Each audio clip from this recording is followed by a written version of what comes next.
Assalamu alaikum Najeriya, ku saurara ku fahimta. Duk musulman cikin mu har ma abokanai na zaman mu Kirista, Hausa da Yoruba har ma Ibo da dukkan yaran cikinta. Rabbi shi ya haɗa mu albarkatu da dama mun karabauta. Wasu ya sanya kudinta, wasu kuma tare ya sa arewacinta. Kaga hikimar Allah shi ne mu'amala mai kyau mai rike ta.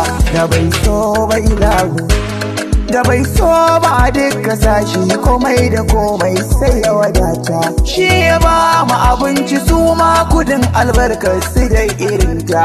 Amma waɗansu suna shirin barnatar da komai za su rabata. Kar ku manta cikin arewa da 'yan kudu da mukam a cikinta. Masu neman halak matasa da kankana har da mai gidanta. Hakanan 'yan arewa su ma cikin kudin na zama cikinta.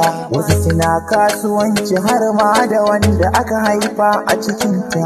Wanda ko na fidda kai a kasar nan in ce ka je makota. Haka ni ma kasar mu ce, wallahi ban mu kasar da ta fita.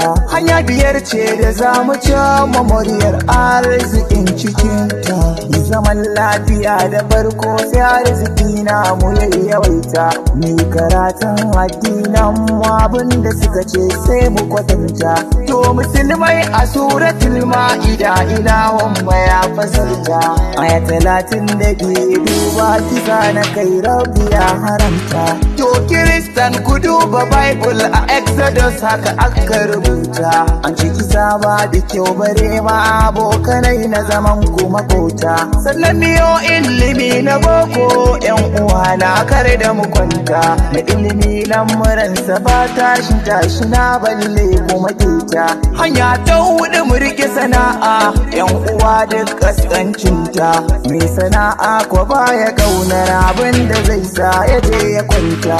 Ba za ya dau bindiga ya ce garkuwar mutane za ya kwatanta. Mu so juna da amana bambanci kare da mu kwatanta. To a Najeriya idan mun fahimta kuma mun dau magana ta, za mu zauna cikin limana ko arziki shi za ya yawaita. Nazifu kada ne riba Najeriya mu so juna da amana. Mix.